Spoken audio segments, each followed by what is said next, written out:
and talk about some of the assessments and the benchmarks that we've been doing since the beginning of the year. Your child may have come home and said that they had to take a test and do a writing assessment. Those scores are shared during the conference, so you know how your child is doing. And if you don't have a conference yet, everybody should have a time for that week. If you do not, please reach out to your child's teacher so that you can get a time scheduled. And if you need a translator for a student-led conference, please make sure that they are aware of that as well. The only other thing that your child may have come home and said, we got an extra recess today. Yesterday, and we started this last year one time, we are out there giving your child, we're going to be doing this about 3 times a year. It's an opportunity for teachers to go visit other classrooms. So we take 2 grade levels out at a time. The counselors have been wonderful helping me. We watch the students, and it allows teachers to go into other classrooms to learn from each other on strategies that they're actually using, small groups, so that they can talk to each other, and it helps with our collaboration, our data days. We have data chats, and just learning from each other. So if your child said we got an extra recess yesterday, that's why all the teachers got to take a look around in other classrooms. But other than that, thank you so much for being here. Welcome to our new families. We are so excited to have you here. Holly Avenue is a great place. It's a wonderful family. Never hesitate to reach out if you have any questions. Everybody is very welcoming, and thank you again.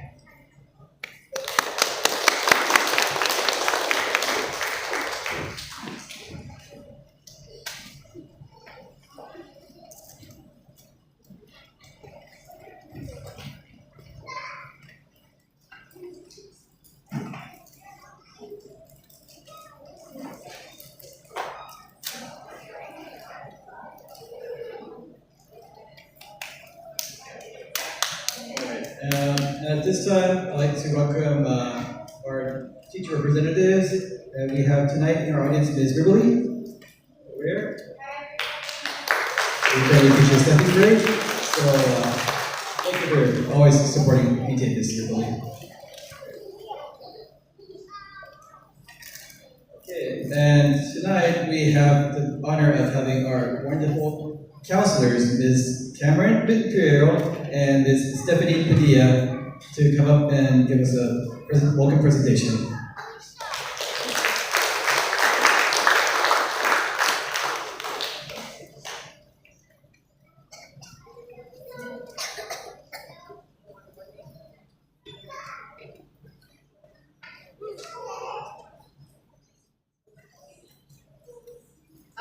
I think we're going to flow. Okay, perfect. So just a little intro before we get started. I'm Mrs. Imperial. This is Miss Padilla. So we are the school counselors here at Holly. We both do a lot of things, but we kind of do different things as well. I go into all of the classrooms, TK through 5th grade, every other week, and do lessons. And the lessons are to help with students' ability to regulate their emotions. So I'm teaching them some coping skills, problem-solving skills, just really helpful tools for not just here at school, but overall in life as well. We have students that come into our offices and we'll check in with them, or we'll have small groups with them just to continue to help building on specific skills. And then Ms. Padilla will share what she does. Hi everyone, thank you guys for being here today. My name is Miss Padilla, so I'm the other school counselor here. My office is located in the Dolphin Cove, which is a really popular room here at Holly.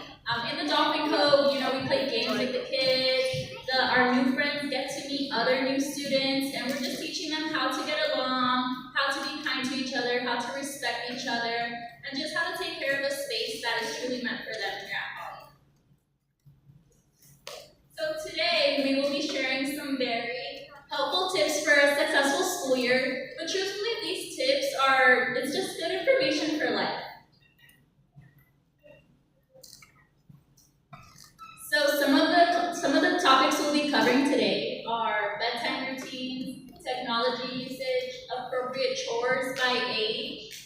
healthy habits, and we'll be talking about making mistakes.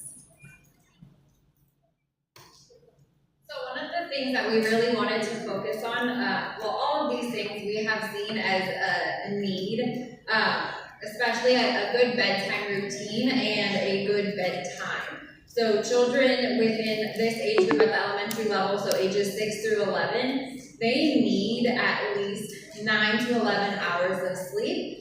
That lack of sleep really impacts their ability to focus their attention here during the school day.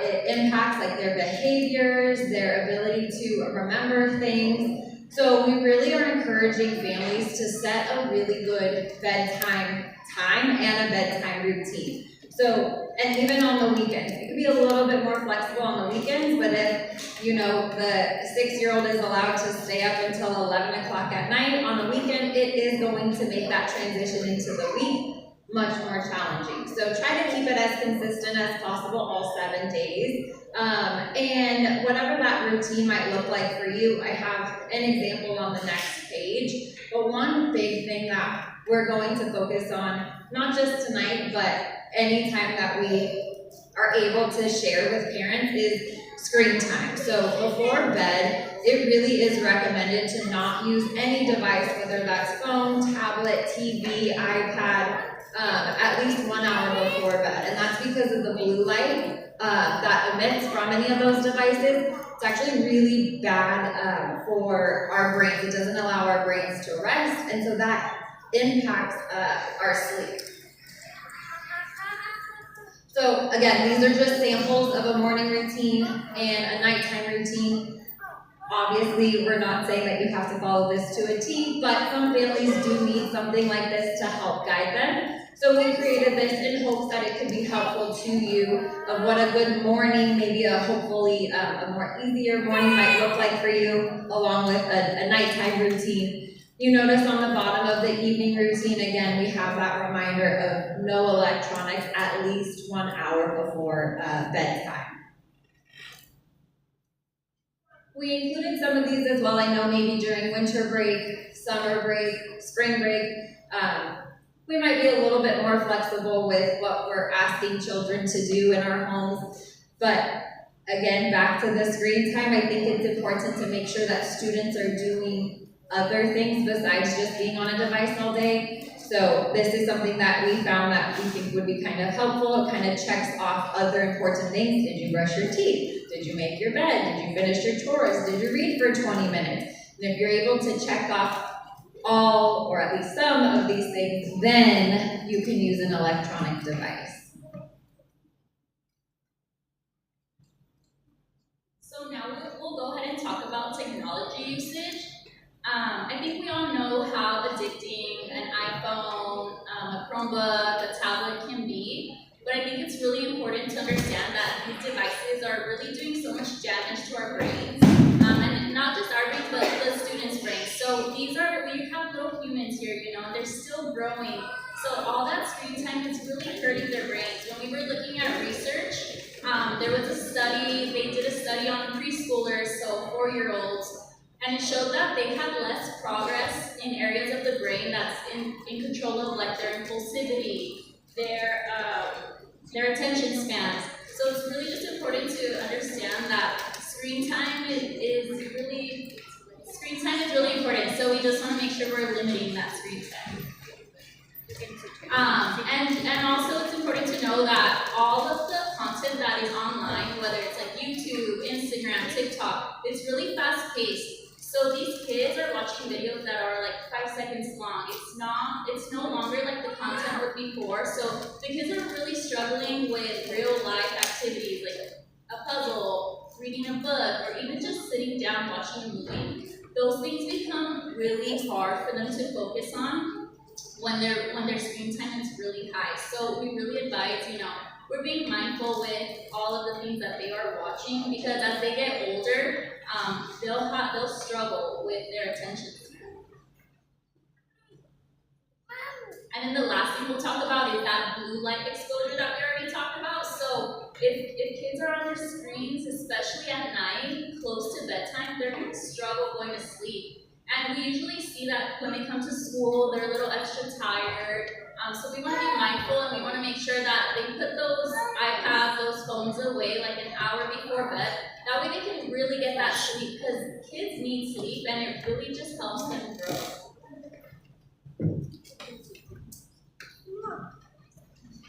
This is some recommended screen time usage, kind of broken up by age. So 0 to 18 months, which obviously we don't have any of that age group here at school, but you probably have some at home. And research really avoids any screen time during this age, except for FaceTiming like grandparents, aunts, uncles, family members, things like that. 18 to 24 months is really recommended to only have high quality interactive content with an adult. So that might be you sitting next to your little one, really engaging in that content with them, not just letting them sit on the couch and view it for an extended period of time. And then ages 2 through 5 is limited to 1 hour a day. And again, it's that high quality content. I have a kid at home who falls into this category, and we really do try to limit this to even less than 1 hour a day. And again, this is co-viewed when possible. So obviously there are times when you need your 4-year-old to just sit still and be okay while you're rushing to bath time for your younger one. That's great, but really just keep in mind the limit. So it's not, you can do it for 20 minutes or so, but it shouldn't be an everyday thing. It really is impacting their brains in a negative way. And then ages 6 to 17, which is the group that we do have here at school, aiming for 2 hours or less of recreational screen time. So that is just scrolling on the phone, watching YouTube videos, on TikTok, doing things that are not really helpful, really limiting that. Really putting a focus on maintaining those healthy habits, a good positive sleep schedule, and truly just extracurricular outdoor activities, hands-on activities, getting them to be active and socialize with other humans, not just behind a screen. So again, we wanted to include some things of what to do if you go home and you say, we went to your school and they said no screens. They're gonna be like, well, what am I supposed to do instead? So we're hoping that some of these would be helpful. My personal favorite is playing a board game with your family, including everybody in your family. This is something that because we do play games with students here, we found interesting that a lot of our students don't know how to play very basic board games. So play with your kids. It's really good skills for them to learn turn taking, good sportsmanship, all of those skills that are going to help them not just in elementary school, but for a long time. So now we're going to talk about why kids should do chores, the best thing in the world. So chores are important, especially at a young age, because it teaches the kids how to be responsible and how to take ability. When a kid is learning to do chores around the house, they're really starting to feel like they have an important role. It also promotes independence. So if a kid is able to pick up after themselves and they know that they are capable to clean up without mom and dad, they'll also start to feel more confident in themselves because they're able to do things to help mom and dad. It also helps with executive functioning skills like planning, organizing, and it just helps them with that healthy routine. And healthy routines are really important for the little ones because that just helps them with life skills. And just overall, like it really makes them feel like you guys are a team. It's not like mom is telling me to do this, dad is telling me to do this. It's like we work together because we both live in the house and we clean the house together because we are a team, and that just really helps your relationship. Yes. So here are some examples of different chores for the appropriate age groups. So even it starts really young with the little ones, like your 2 to 3-year-old. It's something as easy as making them clean up after themselves when they're done playing a game, and then they can go on to the next game. For a 4 to 6-year-old, it could be something as easy as fixing their bed when they wake up. For 7 to 11-year-olds, you guys can have them help you fold some laundry or take out the trash, and then once they're in middle school, you can designate them to clean the restroom. So here are just some examples.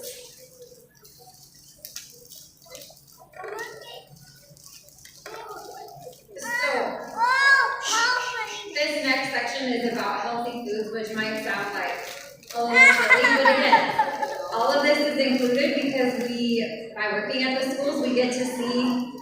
types of food students bring to school, what's in their lunch boxes, the type of snacks that they have, and oftentimes we see things that make us go, I don't know if that's that good of a choice. So we just wanted to include this as a reminder of some options that would be beneficial for you to send to school with your child, either for snack or for lunch, if they're not getting a school lunch. But breakfast is a wonderful start to the day. I know it can be challenging. Again, I have a 2-year-old at home. I know that mornings are not easy, but I do a lot of prepping the night before, the weekend before, to help me set up success for the rest of the week. So if you can try to prepare some breakfast so they have some food in their system. We're noticing kids are coming to school and they're saying that they're tired or they're hungry. So just being able to set them up to start the day with success.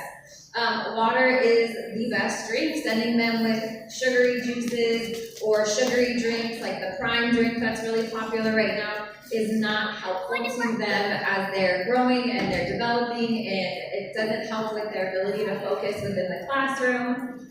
Keeping their plates colorful, I'm sure that's something that we've all heard for a very long time.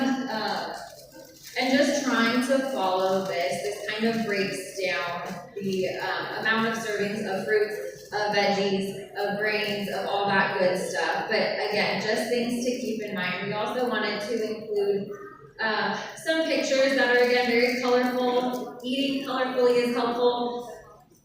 Vegetables are not always a child's favorite, but finding ways to creatively incorporate them into the meals is helpful. Again, with that brain development, with them being able to sustain their attention throughout the day. These are just some choices. I know for breakfast, like I said, was difficult, but preparing like egg bites before, the night before, the weekend before, preparing like protein pancakes, anything like that that can help make the mornings a little bit easier, but will fill the students up and give them enough energy throughout the day is very helpful. So now we're going to talk about why mistakes are important. It's important to remember that mistakes are a part of life. We all make them. It's really important for the little ones because it truly teaches them resiliency. It teaches them how to bounce back from a situation, and it really just promotes that growth mindset. So a student might be in a situation where they didn't make the best choice, and they can say like, oh, I'm not having a good day, but that growth mindset is, I'm not having a good day yet, I'll grow from this. And it's really just important to allow the students to problem solve on their own. You know, I think us as adults and you guys as parents, you know, you want the kids to be that perfect student for their teachers, for us.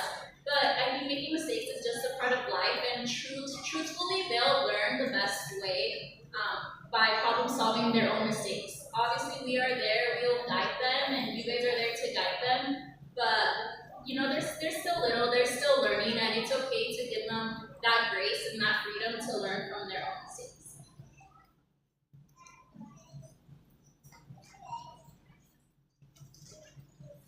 So, we're going to talk about how parents can support a healthy struggle. So, it's important to let your kids know that mistakes are okay.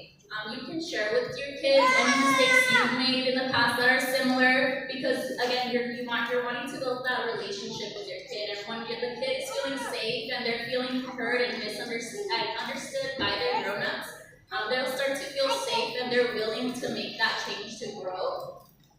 And we really want to resist the urge to always rescue them. I know parents want to save their kids and we want to save the kids and make sure they're making the best choice.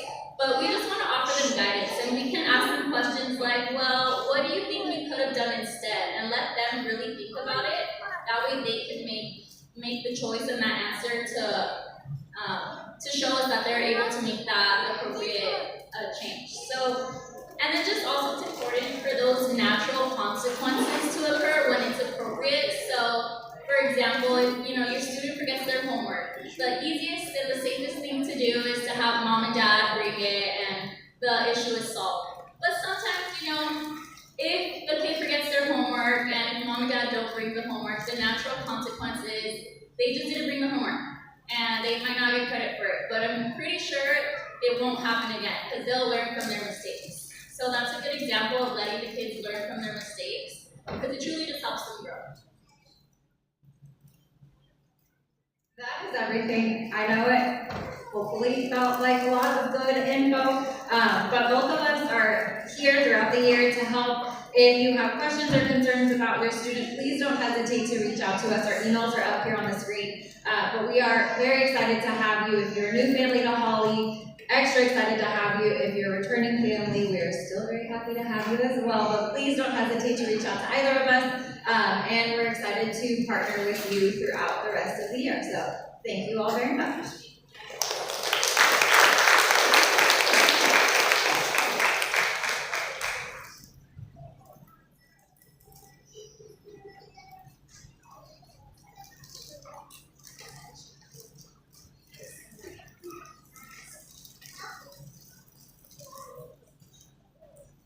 All right, thank you, Ms. Imperial and Ms. Padilla.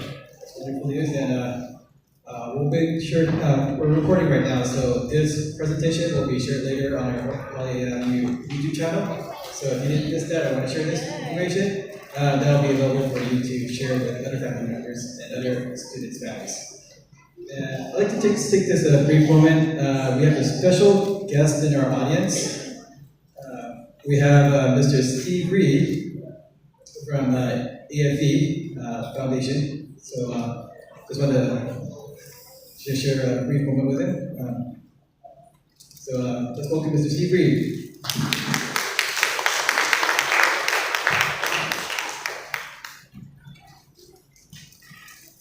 Thank you, Scott. This is always exciting to see the first meeting and a lot of people showing up. I was like you many years ago at Highland Oaks, Baldwin Stalker, parent volunteer trying to figure out how I could get involved and make my students' experience a lot better, but also the other students. So just like Scott, I was, I think he's president of PTA, so it's very rare to see a man running the show in this type of environment, but I was a vice president at Highland Oaks at one point, so I know how much work goes into this. And I served on a lot of different committees, and now I'm with AEF, Arcadia Education Foundation.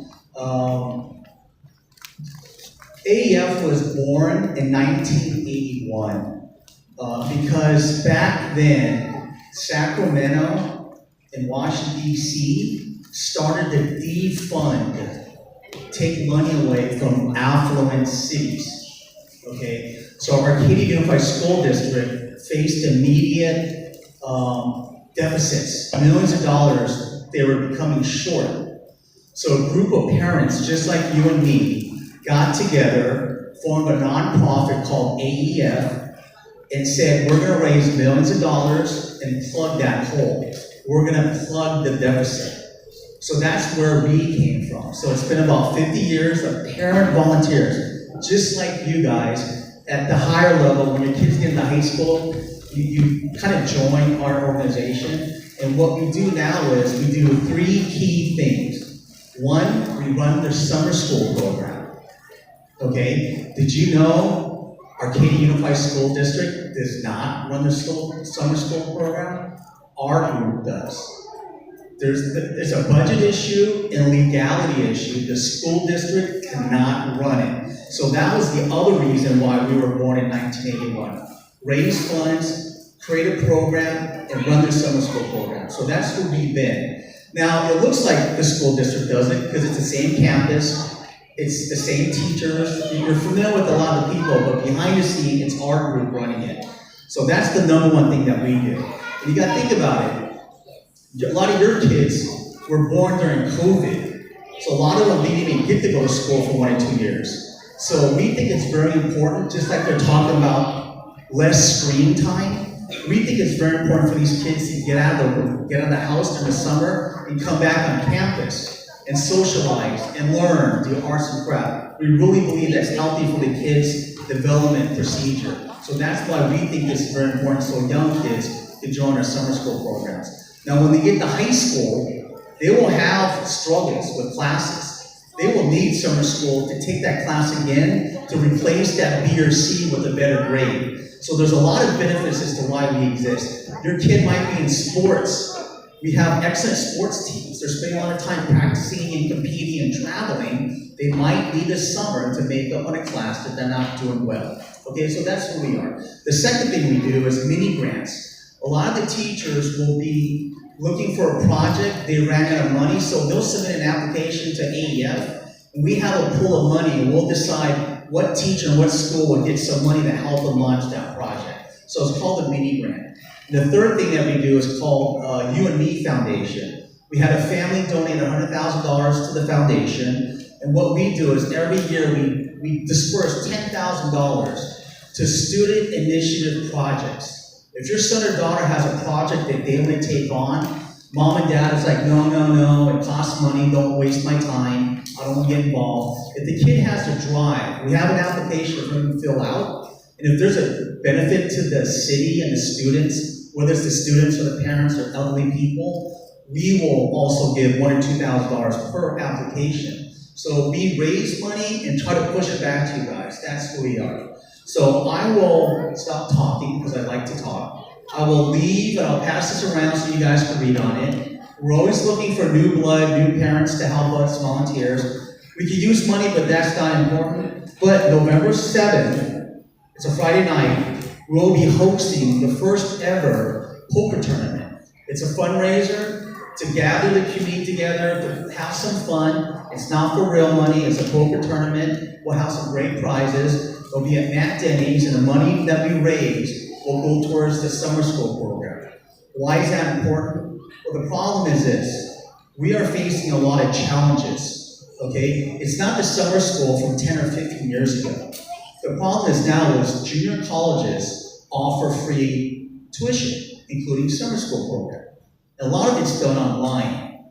So sometimes we lose students going to junior college, taking these classes online. The fact of the matter is they're cheating. They're cheating their way to try to get that class. So we've experienced higher expenses, lower revenues, and it's putting a big burden on us. This is about $1 million project every summer that we put into this program to host it. We got hired the teachers, school supplies have gone up, wages have gone up, insurance has gone up. So there's a lot of challenges that we've been facing. It's not what we used to do 15 to 20 years ago. It's tough times, and the people running it are people like you, just normal parents that understand what's going on. So I'll leave this about the poker tournament. If you can participate, that'd be great. I'll leave a flyer related to who we are. Now, one more thing before I leave.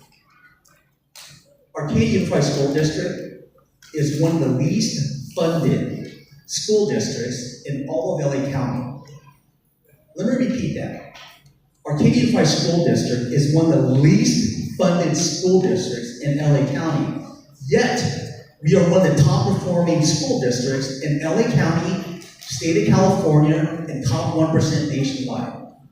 We have excellent teachers, staff, counselors, principals, volunteers that help out. A lot of school districts don't get any parent volunteers to help out with anything, believe it or not. Okay, so it's very important. I'll give you a fact. I believe, I could be wrong, it might be a few years old. Arcadia Unified gets $80 to $90 per student for them to show up to school. That's how the Sacramento allocates the money back to the school district. So that's why when your kids are absent, what happens? The front desk is chasing you down to find out why is your student gone. Are they sick or they go on vacation? Let me tell you something. Say they're just sick. Don't say you're on vacation. Just say they're sick. Wink, wink. I'm sorry I'm saying that, but that's the truth. Just say they're sick. You went on vacation, you went to skiing in Utah, forget it. They were sick is the answer. $80 to $90, remember that. Guess what Almonte gets per student?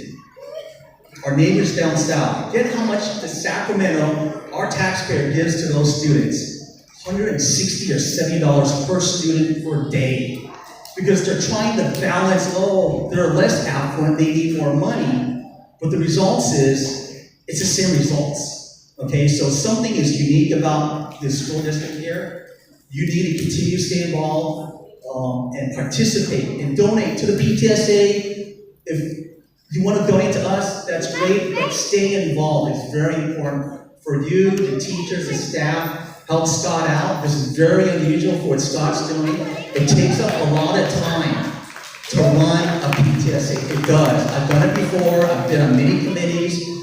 And sucker me, I'm doing an AF at a higher level to do all 13 campuses. So please be involved, stay informed, and it's not easy, nothing's right all the time, but be patient and support the school, and your kid will be fine at the end of the day. It's a marathon. Thank you so much.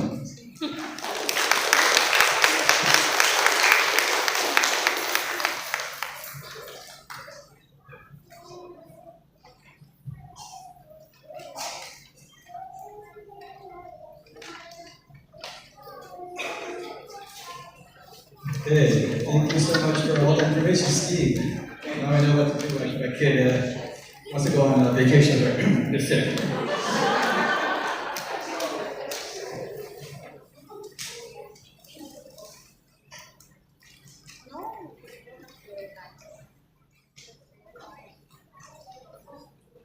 Okay, continue on. So, I've already introduced myself. I'm Scott Bay. And this is my first year being PTA president. And like I said, last year, for the past 2 years, I was in publicity. I was chasing your kids around, taking photos, posting them on Instagram, Facebook, maybe way too often. But PTA has term limits, so this year we have in my place a wonderful young parent, Ms. Faith Dunn, has taken over, and she is truly amazing, and we look forward to all of our media posts. But I'll go off from the top. Tonight we have with our Vice President, Vianette. Where are you? So if you can stand, there's our Executive Vice President, Vianette Simeon.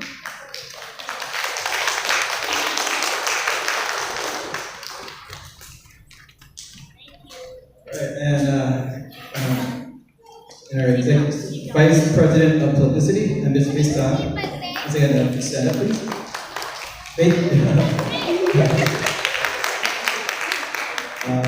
And our fourth VP of Ways and Means is Nita Soon, but she is not here tonight. But that's her right there. Currently, our VP of Legislation is vacant, but we look to fill that soon. And for membership, we got a 2-for-1 deal. We got Ms. Robin Lee. And right next here, we have Diana Estero, our dynamic duo. And we have Ms. Karina To, our treasurer. So Karina has been on our PTA for many years, and I'm sad to say this will be her last year. So we thank her for her many years of service, and just to let you know here in the audience, we will have a position opening up, so we'll come recruiting you in the fall, in a few months. And we have Mr. Yang Wei, responsible for Financial Secretary.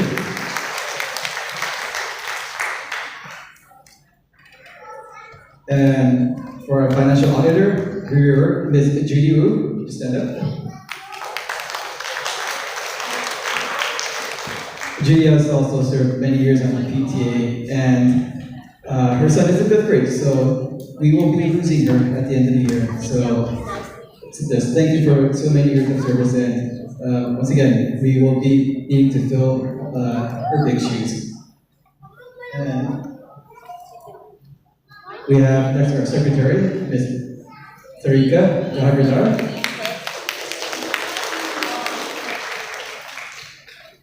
And our historian is Sumia Mishra. Sumia, are you here? That's where you are. And last we have our parliamentarian, Ms. Summer Kim. Unfortunately, she is home because her daughter is really sick. So she couldn't make it today, so she really is sick.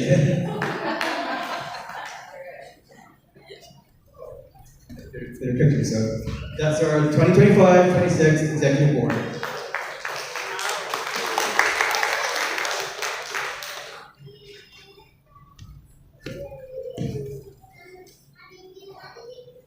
Okay, and next I just want to go over briefly, we have California Professional Governance Standards, and these are the rules and regulations that all PTA board members have to abide by. And it's an annual thing that our board members have all agreed to.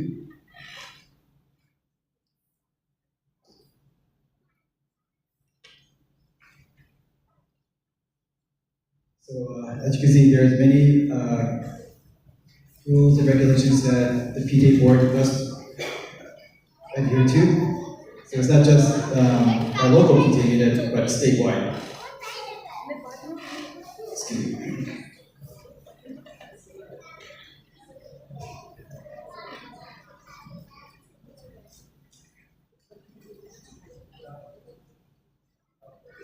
Okay, and we're going to go over some of the past events that we've done and upcoming events.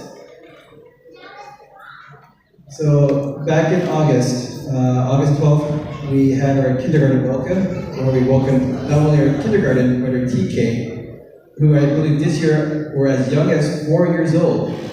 4 years old, and some before September. So some of them barely finished potty training. And on August 13th, we had our annual back to school coffee here with the principal in an auditorium. And here's some photos of our first day of school.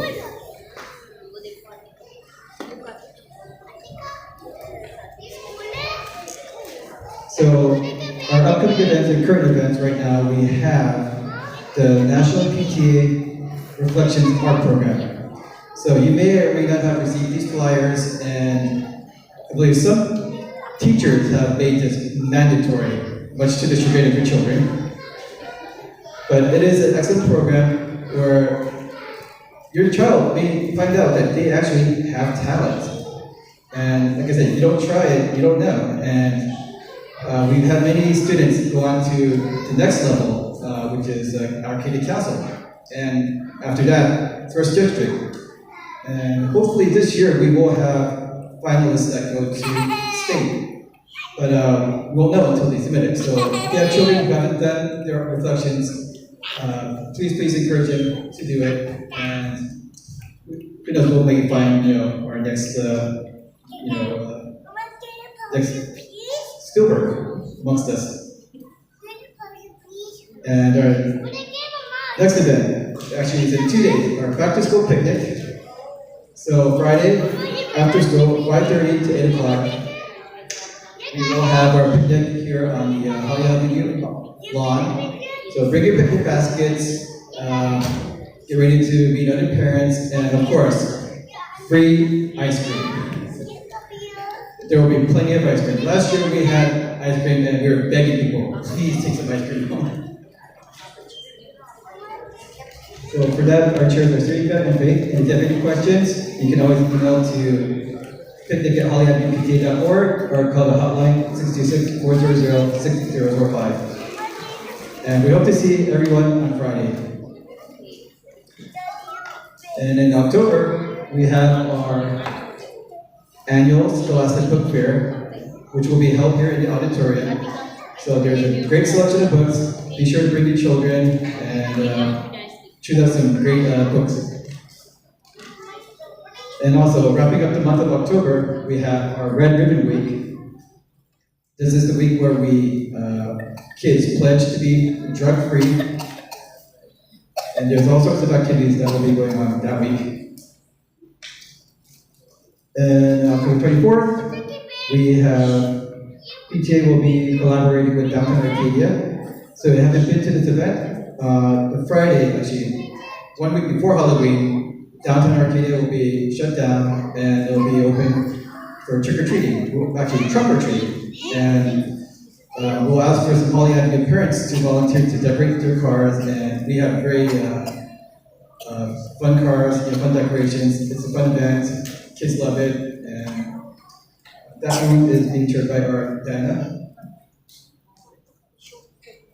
And wrapping up the month of October will be our Halloween Hustle. And this is our biggest event where we collect the most money for our funds.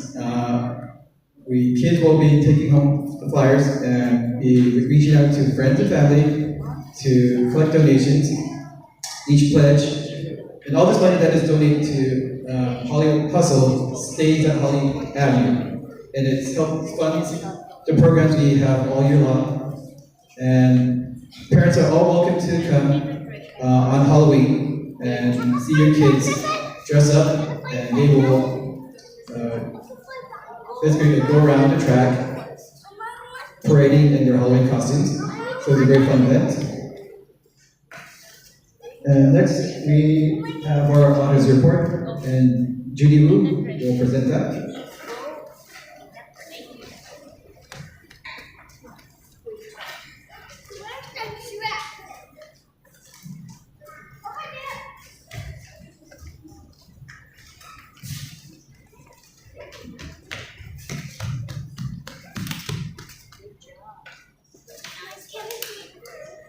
Good evening, everyone.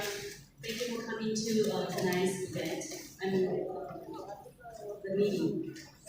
I'm the financial reviewer this year, and I have examined the financial records of the treasurer of Holly Avenue General Fund, PTA, and find them correct with no recommendations. This is a report that we make every year, twice. 2 times. One is in the middle and one is towards the end of the year. And then you can see the numbers and very clearly listed. So the dates are covered from January 1st, 2025 to June 30th, 2025 this year.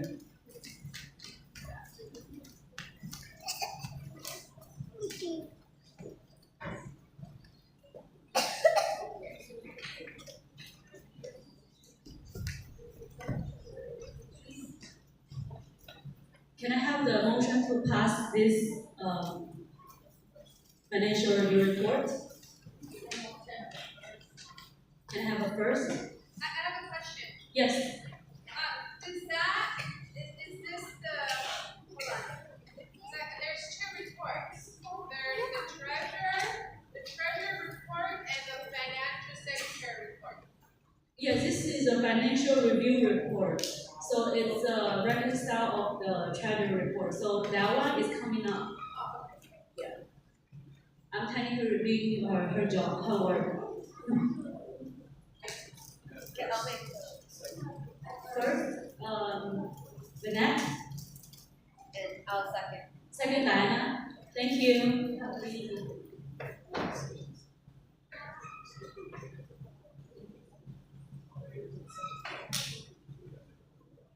Any objections? Yes. Can you just clarify what's the time period of this? Yes. This report, which covers the date from January 1st, 2025, the beginning of this year, to June 30th, 2025. So we will have another report starting with July 1st, 2025 to December 31st, 2025, twice a year.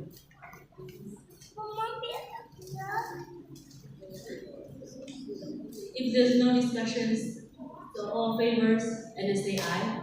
Aye.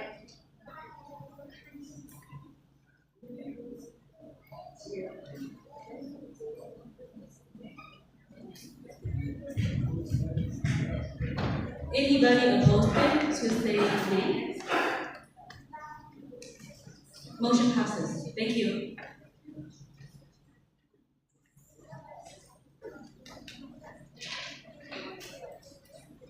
All right. Thank you, Julie.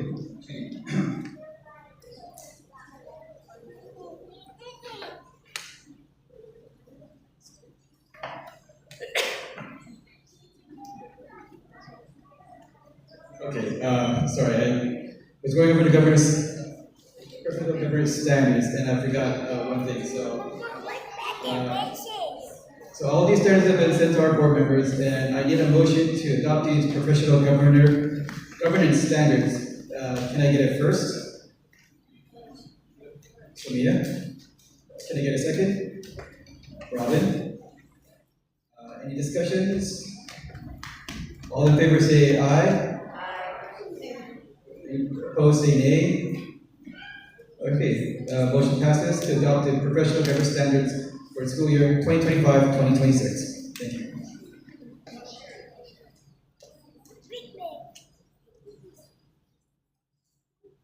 Okay, and next we will have Mr. Yang Wang come up to get the financial secretary report.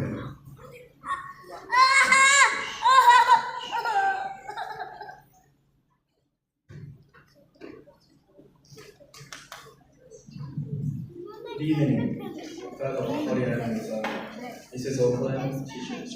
My name is Yang Wang. I'm the financial secretary for this school year. Tonight, I'm very happy to announce that the financial secretary report for this meeting. Since the beginning of this school year, we have made a total of 14 batches of deposit, and then the total amount is just shy of $16,000. To be exact, that's $15,771.25. There's a discrepancy between the projection here and the actual print cut because we took out two items that was supposed to be counted last school year. So the funding sources are reduced from the Dolphin Day, and then thanks to your generosity, donations, and membership fees. Lastly, we are kindly asking you, when you make a donation through the chat, make sure to spell out the Holy Avenue PTA as what is written on the screen. So the bank doesn't give us any hard time in making the deposit.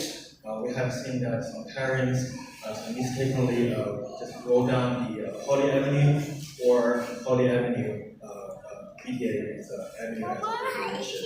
So we want to make sure that your generous donations is properly counted. And that's why it's also a reminder for us in our print out, we will make that the message consistent to make sure that the payable is to the Holy Avenue PTA generous. Thank you. That's the report that I have.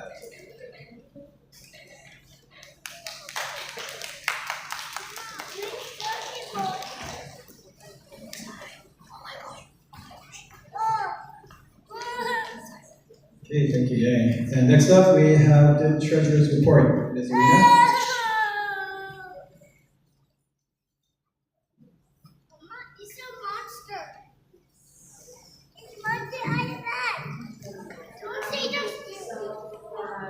Since the beginning of the school year, we had a balance of $10,948.27.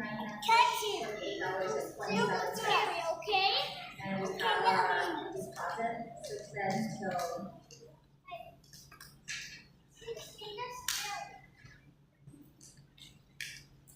Monday last week. Total is $26,034.27. And the total expenses we have is $14,502.62. So, September 22nd, the balance is $23,216.67. Motion to ratify checks number 1149-1165, total $10,202.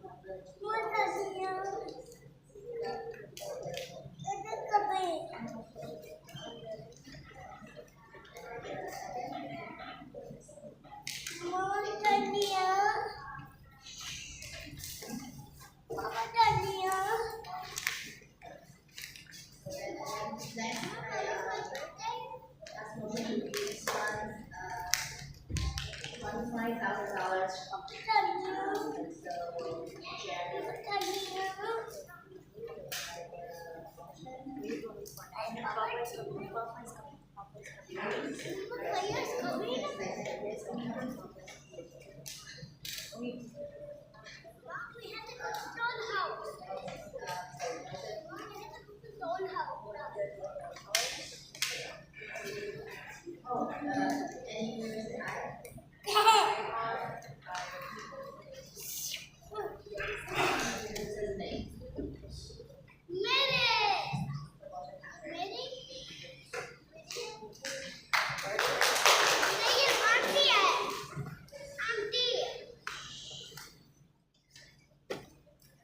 Okay, next up we have our membership report, Ms. Robin Lee and Diana Pasero. Right? Take your time, Robin.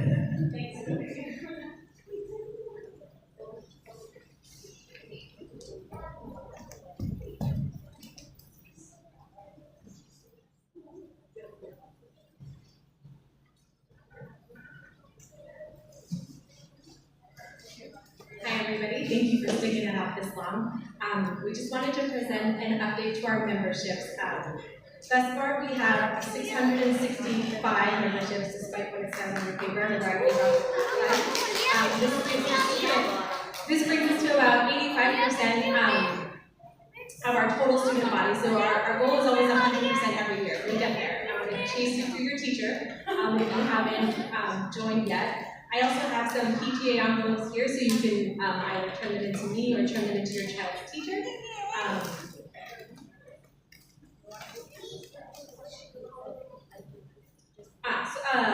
On the graph below, because I like data, I just wanted to point out that kindergarten is in the lead in terms of getting to 100% first. There's still time for everyone else to catch us.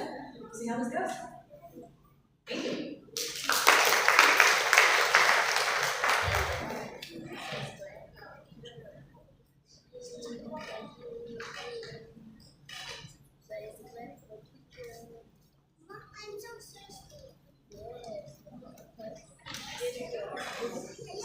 Okay, our Ways and Means, VP of Ways and Means, Edison, could not be here tonight, but we will have a report later attached to this. So everything we present tonight will be made available on our hollyavenue.pta.org website.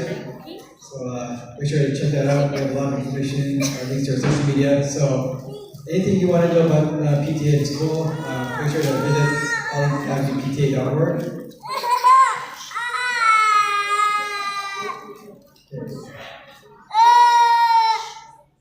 Okay, I believe that will conclude all of our reports. And our next PTA Association meeting will be on Wednesday, January 21st, 6:30, same location here. And just want to say thank you for supporting Holly Avenue PTA.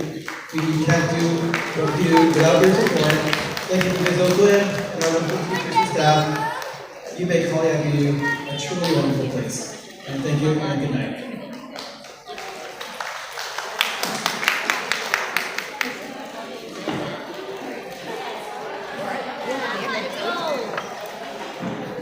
So if you haven't grabbed a tote bag, make sure to grab one. We have plenty to go around.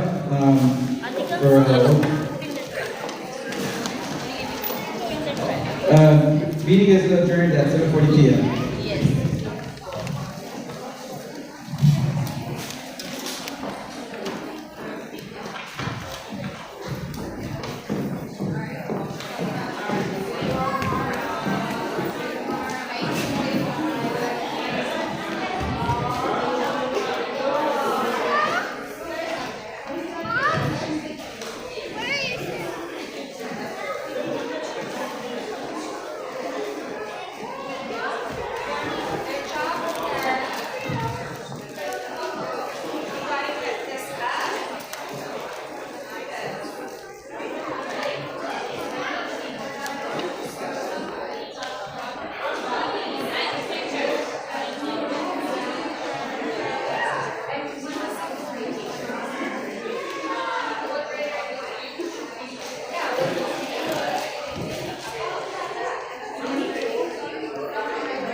Control.